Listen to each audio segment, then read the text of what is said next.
মুর্শিদাবাদের দমকল ব্লকের ভগীরথপুর উচ্চ বিদ্যালয়ের স্কুলে বজ্রপাতে আহত প্রায় 29 জন স্কুল ছাত্রছাত্রী। বৃহস্পতিবার ঘটনাটি ঘটেছে মুর্শিদাবাদের দমকলের ভগীরথপুর উচ্চ বিদ্যালয়ের। ঘটনায় ব্যাপক চাঞ্চল্য ছড়িয়ে পড়েছে মুর্শিদাবাদের দমকল হাসপাতাল চত্বরে। বৃহস্পতিবার দুপুরে বৃষ্টির সময় বজ্রপাত ঘটে ভগীরথপুর উচ্চ বিদ্যালয়ের মধ্য থাকা একটি গাছে।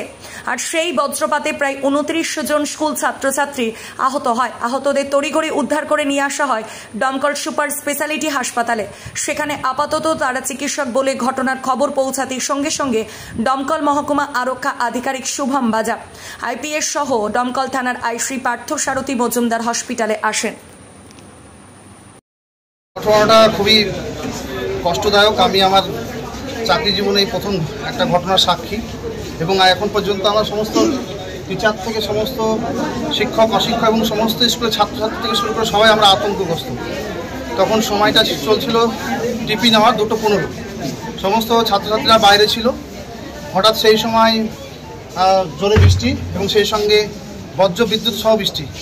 হঠাৎ করে আমরা সমস্ত মাস্টারমশাইদের তৎপরতায় ছাত্রছাত্রীদেরকে ঘরে ঢোকাচ্ছিলাম। সেই অবস্থায় হঠাৎ একটা বাজ একটা ক্লাসের 3-4টে ক্লাসের বারান্দার সামনে যে গাছ আছে সেই গাছে এসে পড়ে এবং গাছটা দ্বিখণ্ডিত হয়ে যায়, একটা ডাল পরে যা বাজ পড়লে যা ঘটনা ঘটে আমরা দিশেহারা হয়ে পড়ি।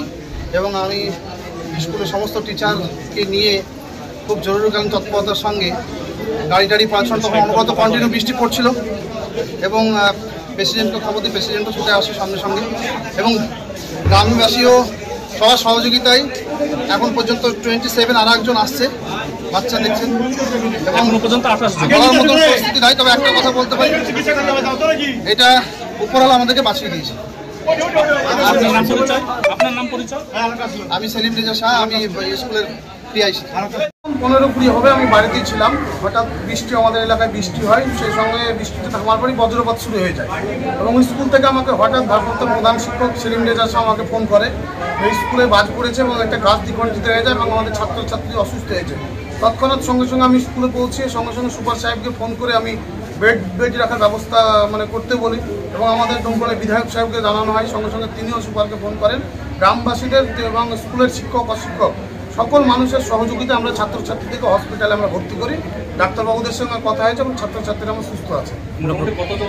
27 জন অ্যাডমিট হয়েছে, এখন 2 জন আরও আসলো। বাড়ি থেকে অনেকে আতঙ্কগ্রস্ত হয়ে যাচ্ছেন, বাড়ি থেকে অনেক ছাত্র এসেছে। এখনো পর্যন্ত 29 জন আমাদের যারা তারা এখন সুস্থ স্বাভাবিক আছে। ডাক্তারবাবুদের সঙ্গে কথা হয়েছে, হয়তো 1 ঘন্টা অবজারভেশন রাখার পর তাদেরকে ছেড়ে দেওয়া হবে। প্রসেনজিৎ ঘোষ, সভাপতি, ভগীরথপুর উচ্চ মাধ্যমিক বিদ্যালয়। 10 মিনিট পরে আপনার বৃষ্টি চালু হয়ে গেল। বৃষ্টি চালু হওয়ার পর আপনার হালকা মতন বাজকা পড়ছিল আস্তে আস্তে। দেশের সবাইকে ভয় ঢুকানোর ই করছে, আমাদের সাহায্য করছে সব ভয় ঢুকানোর জন্য সবাইকে। একটু জোরে বলুন। হ্যাঁ, আপনার বিদ্যালয়ে সবাইকে ঢুকাচ্ছে, সবাই বাইরে করছে ব্যালকনিতে, সবাই আপনার বিদ্যালয়ে বাইরে করছে। যে আপনার হঠাৎ করে একটা বাজকা পড়লে আমার একটা গোলা আমরা দেখেছি নিজের চোখে। গাছে বলে তো গাছ একবারে ছিঁড়লে গেল। সেই সময় যারা আহত হয়েছে তারা বারান্দায় ছিল। বারান্দা এরকম বারান্দা বলতে আপনার স্কুলের ব্যালকনির উপরে দোতলা সব উপরে আছে, উপরে দোতলা গাছ কর্নারে একটা গাছ, কর্নারে গাছে যাই পড়েছে। তো ঘরে যেতে বলেছে। সবাইকে আমরা চেষ্টা করেছি, অনেক চেষ্টা করেছে সবাইকে ঘরে ঢোকানোর। এখন পর্যন্ত কতজন অসুস্থ? এখন মোটামুটি 20 জনের মতন আছে। আচ্ছা, কোন ক্লাসে পড়ে তারা? 7, 6, 5 সব মিলিয়ে আছে ছাত্রছাত্রী সবাই। হ্যাঁ, আরে একটাই ছেলেকে আহত হয়েছে, দেখেছি ওটা কি এখন বলতে ছিল। স্কুলের নাম কি? স্কুলের নাম হচ্ছে ভগীরথপুর হাই স্কুল। গাছটা কি গাছ ছিল? গাছটা মনে আপনার ওই বট গাছ নাকি বলেন, একটা ঘোড়া নিমের গাছ। স্কুলে কতজন ছাত্রছাত্রী পড়ে? আমাদের টোটাল কতজন পড়ে এটা তো হিসাব খুব বুঝতে পারবো না আমরা। আমার নাম আব্দুস নুরান আনসারী। কোন ক্লাসে পড়ে? আমরা 11-এ পড়ি।